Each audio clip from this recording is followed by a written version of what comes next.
Hello guys, welcome to my YouTube channel. We are going to discuss about how to attempt GATE mock test. So let's move into the topic mock test strategy. We have discussed about mistake analysis strategy and how to analyze the mock test and what the toppers method follow, which type of method the toppers follow. Okay.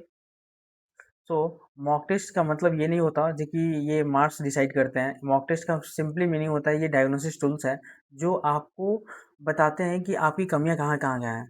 उसको आपको analyse करना है और आपको improve करनी है। Rank improves after analysis. आप अगर रैंक इम्प्रूव चाहते हो जो कि मेरे अगले मॉक में बहुत अच्छे मार्क्स आए, तो आपको पहले वाले मॉक पे जहाँ पे आपने गलती की है उस टॉपिक को आप रिवीजन करो, बहुत अच्छे से रिवीजन करो और वहाँ पे जाके आप उस पे न्यूमेरिकल क्वेश्चन भी सॉल्व करो जिससे आपकी वो स्ट्रॉन्ग टॉपिक बन जाए।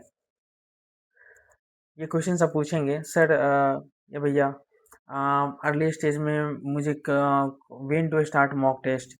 So you have to start mock test in 4 phases. Just like if you are in early phase, then you have to attempt topic wise test, and if you are in mid stage, then you have to attempt sectional wise test, and in the last 30 days, you have to attempt full mock test plus deep analysis about all the mock tests. If mock test belong to MADG, ACE Academy, nothing matter. You have to give your best in the mock. Okay, and mm, and lastly I say that ideal mock frequency क्या रहनी चाहिए हम लोग की। एक mock test हमको पर week देनी है अगर 30 डेज से ज़्यादा मेरे दिन बचे हुए हैं तो। और 2 से 3 वीक्स अगर बची रहे तब मुझे आप 2 दे सकते हो, मैक्स टू मैक्स आप 2 दे सकते हो। अ, उम, जिससे आपकी रैंक इम्प्रूव हो। दो दो देने से आप बर्नआउट नहीं होगे, आपको ज़्यादा प्रेशर फील नहीं होगा। और इससे आपकी रैंक इम्प्रूव होगी।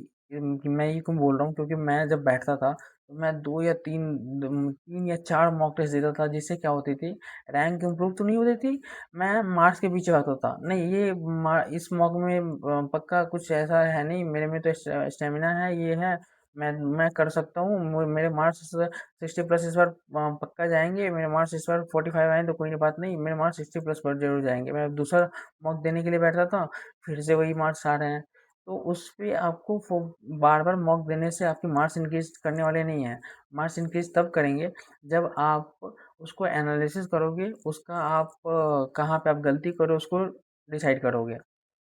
और आपको मॉक स्टार्ट करने से पहले आपको अटेम्प्ट फिक्स कर लेनी है जी कि मुझे सारे क्वेश्चन को सॉल्व नहीं करने हैं, मुझे वही क्वेश्चन को सॉल्व करने हैं जो मुझसे सबसे पहले इजी बन जाएगा, उसके बाद जो उससे डिफिकल्ट है लेकिन मुझे आते हैं तो वो मैं बना लूँगा। जैसे just like if you out of 65 you have to attempt 55 for the good rank. 55 and 50 are also good for the examinations। And decide attempt order. आप किस अटेम्प्ट ऑर्डर में अटेम्प्ट कर रहे हो क्वेश्चन को। जस्ट लाइक 1 2 3 4 5 6 ऐसे pattern में मत जाना। आपको जो क्वेश्चन बन रहा है पहले वो क्वेश्चन को आप सॉल्व करना। अगर फर्स्ट नंबर क्वेश्चन मुझसे जल्दी बन गया लेकिन सेकंड नंबर क्वेश्चन मुझसे जल्दी नहीं बन रहा है, तो मैं थर्ड नंबर क्वेश्चन पे जाऊंगा, मैं थर्ड नंबर क्वेश्चन को बनाऊंगा क्योंकि उस वजह से मेरी टाइम बचेगी। और मॉक टेस्ट देने टाइम आप रियल एग्जाम इन्वायरमेंट बना के आप मॉक टेस्ट दो।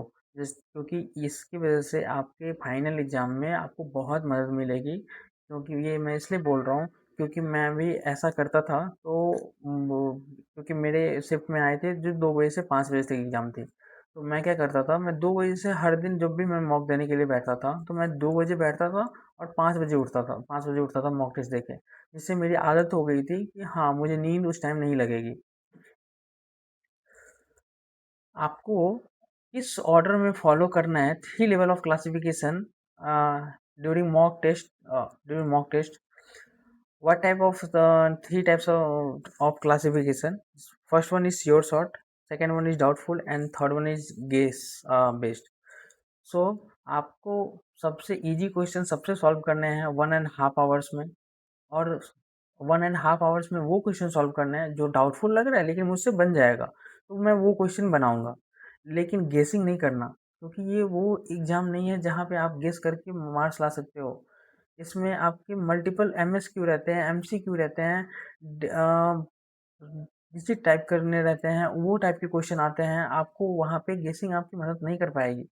लेकिन हाँ, जिस पे आपको लग रहा है जी कि हाँ, इसका तो मैं कर सकता हूँ, जैसे नॉर्मली पावर फैक्टर का क्वेश्चन आता है, तो उसमें 0.8 normal, by chance 80% of the time 0.8 is the power factor. तो आप इसको गेस कर सकते हो। अगर आपको लग रहा है जी कि हाँ, out of 4 three are 2 are incorrect, 2 are correct, so आप उसमें आप रिस्क ले सकते हो। आपको अगर कोई ये क्वेश्चन ज़रूर पूछते हैं जी, 1 मार्क के लिए भैया कितना टाइम दिया जाए, 2 मार्क्स के लिए कितना टाइम दिया जाए, तो 1 मार्क के लिए आपको 1.2 मिनट मैक्स देना है, और 2 मार्क्स के लिए 3 मिनट मैक्स देना है। उससे ज़्यादा आप नहीं देना, नहीं तो आपके जो आते हुए क्वेश्चन रहेंगे वो मिस हो जाएंगे, और आप लास्टली आके कहोगे अरे पेपर तो बहुत ईजी था लेकिन मेरे पास टाइम ही नहीं बचा। टाइम्स आपको मिलेंगे, बट कैसे, जो आप सही से उसको यूटिलाइज कर पाओ आप एग्ज़ाम के टाइम। हाँ, अगर आप स्टक हो रहे हो तो उस क्वेश्चन वहाँ से आप मूव ऑन कर जाओ। उस क्वेश्चन को छोड़ के आप दूसरे क्वेश्चन को सॉल्व करने के लिए लग जाओ। क्या क्या वो क्या पता लगता है, अगर आप सेकेंड नंबर क्वेश्चन में या 30 नंबर क्वेश्चन में आप फंसे, स्टक हुए, वहाँ पे आपने 5 मिनट बर्बाद कर दिए, और वही 5 मिनट में आपके 5 क्वेश्चन सॉल्व हो सकते थे। तो सोचो, आपके 5 मार्क्स और एक क्वेश्चन जो आपके नहीं बन सकते थे, उससे एक अगर नहीं बने, गलत भी हो गए तो -1, मतलब मुझसे 6 नंबर का टोटल लॉस हो गया। तो आप इस चीज़ को पूरा अवॉइड करना और आप आगे बढ़ना। रैंक मॉक टेस्ट देने के बाद कैसे रैंक बनते हैं, कोई जो टॉपर होते हैं उसके कैसे रैंक बनते हैं, वो अपना मिस्टेक को कैटेगराइज कर लेते हैं जी कि मुझे कैलकुलेशन में मिस्टेक हो रही है, या मेरा कॉन्सेप्ट कमज़ोर है, या मेरी टाइमिंग गलत है, मैं टाइम मैनेजमेंट अच्छे से नहीं कर पा रहा हूँ। सो आप उसको मिस्टेक को अपने हिसाब से कैटेगराइज कर लेना। कॉन्सेप्चुअल देखना, कहाँ पे मेरे कॉन्सेप्चुअल में दिक्कत आ रही है। आपके ऐसा नहीं है जी कि सबके सारे सब्जेक्ट अच्छे हो, किसी न किसी के, हर किसी के, टॉपर्स के भी 1 2 या 3 सब्जेक्ट ज़रूर वीक होते हैं, तो उन पे वो काम करते हैं। तो आपको भी यही करना है, जो आपके वीक सब्जेक्ट है उस पे आप थोड़ा-सा काम करो, और आपकी कैलकुलेशन अच्छी होनी चाहिए, और गेसिंग के पीछे कभी मत भागना, और टाइम प्रेशर को मैनेज करना सीखना। जैसे मैंने बताया, 1 एंड हाफ आवर्स में आपको वही क्वेश्चन सॉल्व करने हैं जो आपसे बन पाए। ओके? और एक आप फॉर्मेट बुक बना सकते हो, नोटबुक, जो आपको मॉक एनालिसिस करने के लिए, जहाँ पे आपकी गलती हो रही है तो आप कॉन्सेप्ट में मिस कर रहे हो, या कोई सब्जेक्ट में मिस कर रहे हो, जस्ट लाइक इलेक्ट्रिकल मशीन है, कंट्रोल सिस्टम है, सर्किट थ्योरी है, मैथमेटिक्स में मैं गलती कर रहा हूँ, या एप्टीट्यूड मेरा अच्छा नहीं है, या मेरी पावर सिस्टम एनालिसिस अच्छी नहीं है, तो वहाँ पे मैं अपना अम, हट उसकी टॉपिक का नाम लिख दूंगा, और वहाँ पे ये लिखूंगा जी कि यहाँ पे इस टॉपिक से क्वेश्चन आए थे, यहाँ पे ये बोला गया था, for just like fault current निकालने के लिए बोला गया था, मुझसे फॉल्ट करंट नहीं निकल पाया। दिक्कत कहाँ पे हुई, शायद मुझे आर इक्विवेलेंट निकालने में दिक्कत हुई, या मुझे केवीएम में दिया हुआ था तो उसको मैं कन्वर्ट नहीं कर पाया।